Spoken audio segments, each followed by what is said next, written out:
ನಮ್ಮ ಊರಿಗೆ, ನಮ್ಮ ಜಿಲ್ಲೆಗೆ ಅಷ್ಟೇ ಅಲ್ಲ ನಮ್ಮ ರಾಜ್ಯಕ್ಕೆ ಒಂದು ಹೆಮ್ಮೆ ಆಗಿರುವಂತಹ ನಮ್ಮ ಸುಧಾಕರಣ್ಣ ಅವರ ಜೊತೆಗೆ ಬಾಲ್ಯದಿಂದ ಒಟ್ಟಿಗೆ ಇರುವವರು ಮತ್ತು ಮುಖ್ಯವಾಗಿ ಹೇಳಬೇಕು ಅಂದರೆ ಸುಧಾಕರಣ್ಣನ ಜೊತೆಯಲ್ಲೇ ಕುಣಿದು ಅಭ್ಯಾಸ ಮಾಡಿದವರು ನಮ್ಮ ಊರಿನ ಮತ್ತೊಬ್ಬ ಹೆಮ್ಮೆಯ ಕಲಾವಿದ ಶ್ರೀಧರಣ್ಣ ಅವರು ಈಗ ವೇದಿಕೆಗೆ ಬಂದು ಪ್ರಶಸ್ತಿ ಪುರಸ್ಕೃತರಾದ ಶ್ರೀಯುತ ಸುಧಾಕರಣ್ಣ ಅವರ ಬಗ್ಗೆ ಒಂದೆರಡು ಮಾತುಗಳನ್ನ ಆಡಬೇಕು ಅಂತ ಕೇಳ್ಕೊಳ್ತಾ ಇದ್ದೇವೆ.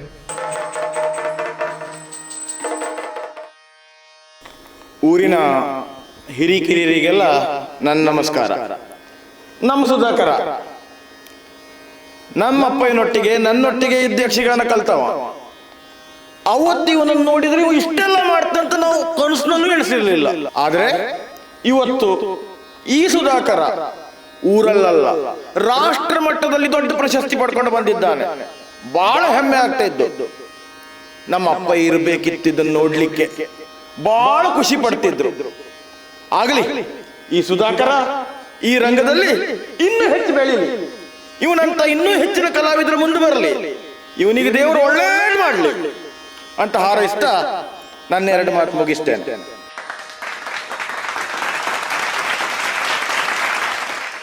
ಸೇರಿರುವ ಎಲ್ಲ ಯಕ್ಷಾಭಿಮಾನಿಗಳಿಗೆ ನಮಸ್ಕಾರಗಳು. ಸನ್ಮಾನಿತನಾಗಿ ಒಂದೆರಡು ಮಾತು. ಇವತ್ತು ಈ ಒಂದು ಶಿಲ್ಪ ಪ್ರಪಂಚ ಮುಖದಲ್ಲಿ ಹೀಗೆ ಕಾಣ್ತಾ ಉಂಟು ಅಂತಾದರೆ ಶಿಲ್ಪಿಯಾಗಿ ಕಾರ್ಯವನ್ನು ನಿರ್ವಹಿಸಿದವರು ನನ್ನ ಗುರುಗಳಾಗಿರುವಂಥ ಗಿರಿಧರವರು. ನನ್ನ ಸಹಪಾಠಿಯೂ ಹೌದು, ನಾವಿರುವರು ಒಟ್ಟಿಗೆ ಕಲಿತವರು ಹೌದು.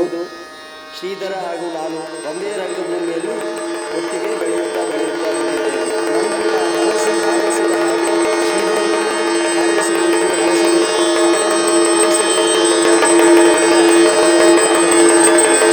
ಮಗ, ನನ್ನ ಅಪ್ಪನ ಹೆಸರು ಅಂತ ಹೇಳುದ ನೀನು? ನಿನ್ನ ಅಪ್ಪನ ಹತ್ರ ನಾನು ಕಲಿತೆ, ನಾನು ಉದ್ಧಾರ ಆದೆ, ನೀನು ಇನ್ನೂ ಒಳ್ಳೆ ಇದ್ದೆ ಅನ್ಕೊಂಡಲ್ವ ನೀನು ಮಾತನಾಡ್ತಾ? ನಿನ್ನ ಗ್ರಾಚಾರ ಒಳ್ಳೇದುಂಟು, ಒಂದು ತಾಳೆ ಯಾವುದು ಅಂತ ಗೊತ್ತಾಗುವುದಿಲ್ಲಾಗಿತ್ತು ನಿನಗೆ. ನನ್ನಪ್ಪ ಬೆನ್ನ ಮೇಲೆ ಬರೆ ಬರುವಂಗೆ ಹೊಡಿತಿದ್ರು. ಗ್ರಾಚಾರ ಒಳ್ಳೇದುಂಟು, ಉದ್ಧಾರ ಆದೆ. ನನ್ನ ಹಣೆ ಬರ 6 ಕೇಳಕ್ಕಾಗ್ಲಿಲ್ಲ, 3 ಇಳಿಲಿಕ್ಕಾಗ್ಲಿಲ್ಲ. ಭೀಮನೆ ಗಟ್ಟಿಯಾಗೋಯ್ತು ಜೀವಮಾನ ಪೂರ್ಣ. ಒಂದು ಸಾರಿ ನಿನ್ನೆದ್ದು ಒಂದು ಕೌರವ ಮಾಡುವ ಅಂದ್ರೆ ಆಗ್ಲಿಲ್ಲ. ಈ ಬೋಳಿ ಮಕ್ಕಳು ನನ್ನ ಎದುರು ನೀನು ನಿನ್ನ ಅಣ್ಣ ಅಂತರು. ನಾ ಹೋದ್ಮೇಲೆ ಹಿಂದ್ಗಡೆ ನಂಗೆ ಬೈತ್ರು ಇವರು.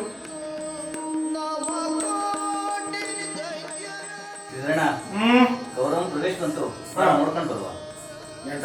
ಗೌರವ ಪ್ರದೇಶ್ ಬಂತು ಅಂದೆ. ಇದೆಂತ ಕೌರವನ? ನನ್ನ ಅಪ್ಪನ ಕೌರವ ಕಂಡಿದ್ಯಾ ನೀನು? ನೋಡ್ಲಿಲ್ಲಲ್ಲ, ಅದೆಲ್ಲ ಕೌರವನ. ಅದೆಲ್ಲ ಕಂಡು ಮೇಲೆ ಇದೆಲ್ಲ ಎಂತ ಕೌರವನ? ಆದ್ರೂ ಒಂದ ಸುಧಾಕರಣ್ಣನ್ ಗೊತ್ತು ಅಂದ್ರೆ ಗೊತ್ತೇ. ಎಂತ ಸುಟ್ಟು ಗೊತ್ತ? ಇದೆಲ್ಲ ಗೊತ್ತೇನ? ಇದಕ್ಕೆ ಗೊತ್ತಂತ್ರ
ಕಾಪಿ, ಎಲ್ಲ ಕಾಪಿ, ಪೂರ್ತಿ ನಮ್ಮ ಅಪ್ಪಂದೇ ಕಾಪಿ. ಕುಣಿತ, ಮಾತು, ಹೆಜ್ಜೆ ಸೇಮ್ ನಮ್ಮ ಅಪ್ಪಂದೇ. ನಮ್ಮನೆ ಋಣದಲ್ಲಿಪ್ಪವ ನೀನು. ನಾನು ನಮ್ಮಪ್ಪ ಇಲ್ಲಂತಾಗಿದ್ರೆ ನೀನು ನಿನ್ನಪ್ಪನಾಗೆ ಗೊಬ್ಬರ ಹೊರಬೇಕಾಗಿತ್ತು ನಮ್ಮ ಮನೆಯಲ್ಲಿ.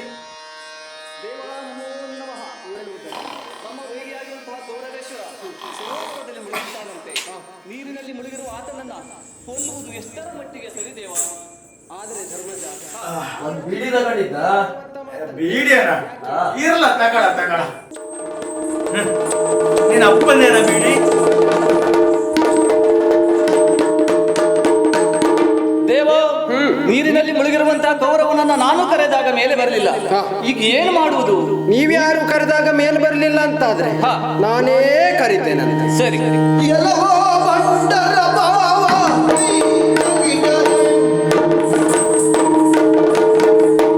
ಎಲ್ಲವೋ ಬಂಡರ ಭಾವ ಷಂಡರ ತಿಲಕಾಗೆ ಷಂಡರ ತಿಲಕಾಗೆ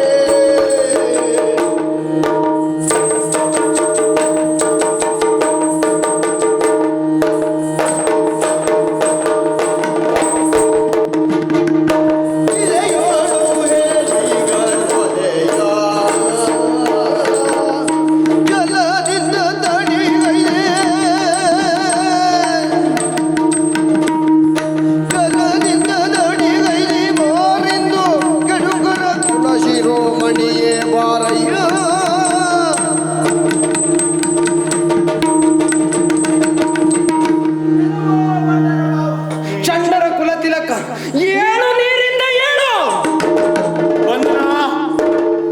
ಬರ್ಲಿಲ್ಲ. ಬರ್ಲಿಲ್ಲ. ನಾ ಕರೆದಾಗೂ ಬರ್ಲಿಲ್ಲ. ನೀ ಕರೆದಾಗ ಬರ್ಲಿಲ್ಲ. ಯಾಕೆ? ಯಾಕೆ? ನಿನ್ನ ಬಾಯಿಯ ಸ್ವರ ಮೃದು ಆಯ್ತು. ಸ್ವಲ್ಪ ಖಾರ ಬೀಳಬೇಕು. ನಾವೊಮ್ಮೆ ಪ್ರಯತ್ನ ಮಾಡಲು. ಸರಿ ಸರಿ ಸರಿ.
ನಾಚಿಕೆ ಬಿಟ್ಟವನೇ, ಅನ್ಯಾಯಗಾರ, ಮರ್ಯಾದೆ ಅಂದ್ರೆ ಏನು ಅಂತ ಗೊತ್ತಿಲ್ಲದೆ ಹೋದವನೇ.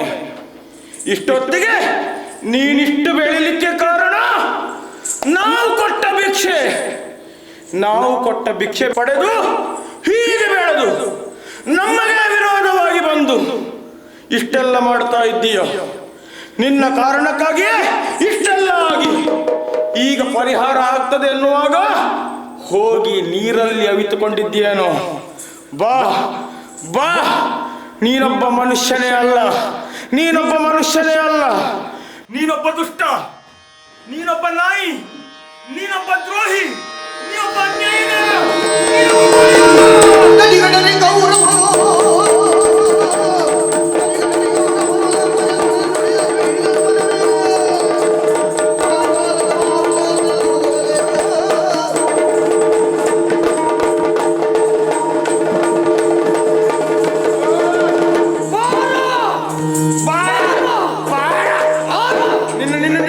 ಹೊಟ್ಟೆ ಹೊಡಿತಾನೆ ಬಾರ.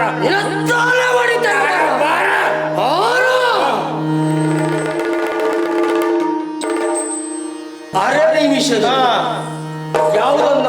ನಿನ್ನನ್ನ. ನಿನ್ನನ್ನ ಯಾವುದರಲ್ಲಿ? ಮುಗಿಸ್ತೇನೆ. ಯಾವುದರಲ್ಲಿ? ಯಾವುದು? ಯುದ್ಧದಲ್ಲಿ ಅಲ್ವಾ?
ಅರಗಳಿಗೆಯಲ್ಲಿ ಮುಗಿಸುತ್ತೇನೆ. ಹೌದು.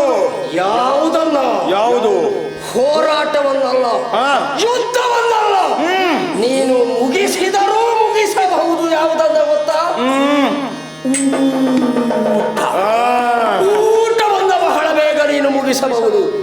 ಅಲ್ಲದೆ ಹೋದ್ರೆ ನನ್ನನ್ನ ಹೇಳಿ ಅಂತ ತೆರೀತೀಯ. ಹೇಳಿ. ಅಪ್ರಯೋಜಕ ಪಿಂಡ. ದೊಡ್ಡವರಿಗೆ ಮಗ ಅಂತ ಹೇಳಿಸಿಕೊಳ್ಳುವ ಯೋಗ್ಯತೆ ಉಂಟೆ ಬಿಟ್ರಿ, ಹಾಗೆ ಆ ಸುಖವನ್ನು ಅನುಭವಿಸುವಂತ ಯೋಗ್ಯತೆ ನಿನಗುಂಟೇನ? ದರಿದ್ರದವನೇ, ನನ್ನನ್ನ ಗೆಲ್ತೇನೆ ಎನ್ನುವಂಥ ಮಾತುಗಳನ್ನಾಡುವ ಆ ನಿನ್ನ ಪೌರುಷ ಒಂದು ದ್ಯೂತದಲ್ಲಿ ಎಲ್ಲಿ ಹೋಗಿತ್ತೋ? ಹಂಗಸ್ತೀಯ? ನನ್ನೇ ಹಂಗಸ್ತೀಯ ನೀನು? ನಾ ಅಪ್ರಯೋಜಕನ? ನನ್ನ ಜನ್ಮ ಅಪ್ರಯೋಜಕವಾ? ವೇದಿಕೆ ಮೇಲೆ ಎಲ್ಲರೆದ್ರು ನನ್ನ ಚುಚ್ಚಿ ಚುಚ್ಚಿ ಮಾತಾಡ್ತೇನೆ ನೀನು. ನಿನಗೆ ಅನ್ನ ಹಾಕಿ ವಿದ್ಯೆ ಹೇಳ್ಕೊಟ್ಟು ಗುರುವಿನ ಮಗ ನಾನು, ಬುದ್ಧಿ ಇಲ್ಲದೆ ಮಾತಾಡ್ತೀಯ ನೀನು? ಭೀಮ ಅವನ ತೊಡೆಯನ್ನು ಮುರಿ ಅವನನ್ನ